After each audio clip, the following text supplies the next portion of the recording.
So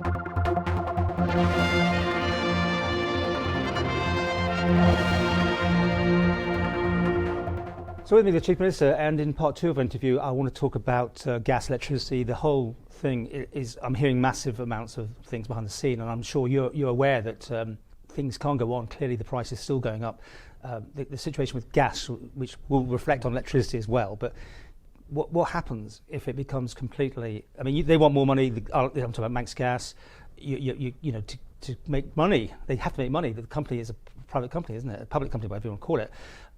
What happens if that doesn't happen? I mean, I'm trying to say to you, would you have to step in as a government if things got to the point where they couldn't continue with the service? Well, you know, as a government, we're clearly concerned and are well aware of the energy pricing situation.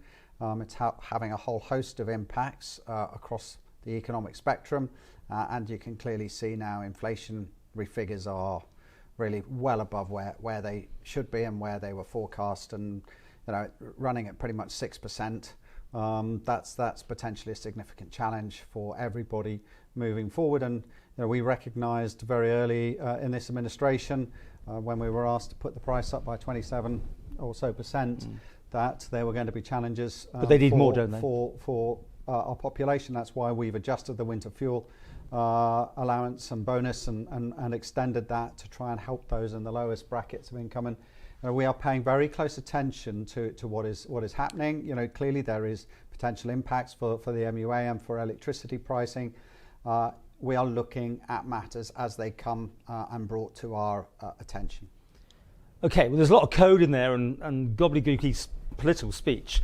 The fact is, have you got Plan B ready? Which I'm assuming you have. If things happen that the Manx Gas cannot do what they're doing, would you nationalise it? Can you nationalise it? Is it easy to do? People at home, will they have gas still coming in and heating their houses? Well, Paul, I mean, I think, you know, it's pretty clear that all the energy companies are having issues at the moment in terms of the price of energy. And I think it's safe to say, as a government, you know, we recognise there is concern and a level of concern, and we are, you know, continuing to pay very, very close attention to what's going on. Have they paid you up to date? Because they have to pay the government, don't they, for the gas they buy from you? Is everything okay there? Well, that's an arrangement with the Manx Utilities Authority. So, and the reflection on the price of electricity, which I know you've in the past been very, very keen on, because obviously you have it set, or have in the past, for businesses, and they get a long-term future. That must be in doubt, surely. Yeah, so I mean, 5 years ago, you know, one of the first initiatives undertaken with the council and with Treasury was to write off £90 million worth of debt to stabilise the electricity prices and, you know, bring some stability to pricing, both for businesses and, of course, most importantly for the people of the Isle of Man. And actually, that was a much needed move at the time, and I think has brought that sense of stability. And clearly we're entering into a different period now. Our judgments will be around the cost impact onto Manx Utilities, what their requirements are, and you know, what we believe you know, is reasonable for the population to stomach in quite difficult circumstances, as the pressure is applied in terms of, you know, the raw or wholesale price of gas. So Paul, you know, there's lots of factors and lots of complications attached to this. I can tell you, you know, and reassure you that we are paying very close attention to I know, matters. but I'm trying to give some feeling of what is likely to happen. I don't,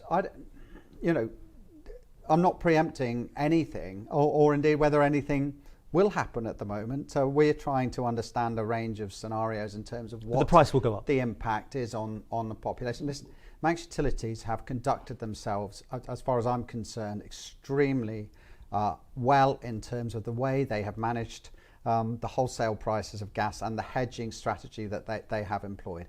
At some point, when you forward purchase gas at low prices, you have to go back into the markets to replenish your stocks and carry on purchasing. And you know, at some point, wholesale prices will eventually catch up with the cost of supply of electricity. When's the price going up?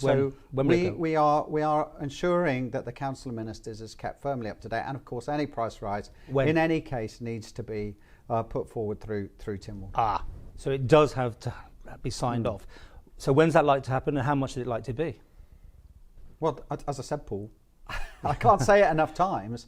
We've got very much a moving feast in front of us at the moment, and we continue to look and carefully assess. It's only appropriate as a government, as a council of ministers, that we understand what the economic picture is like, how that fits in with our broader vision of the island, and of course, we have a responsibility to ensure that we are acting responsibly in the best interests of the island when you're faced with such significant challenges, which are now extending out through energy prices, through food prices, broadly across the inflationary impacts in a number of areas. So we need to be on top of this and determine appropriate and proportionate responses where that is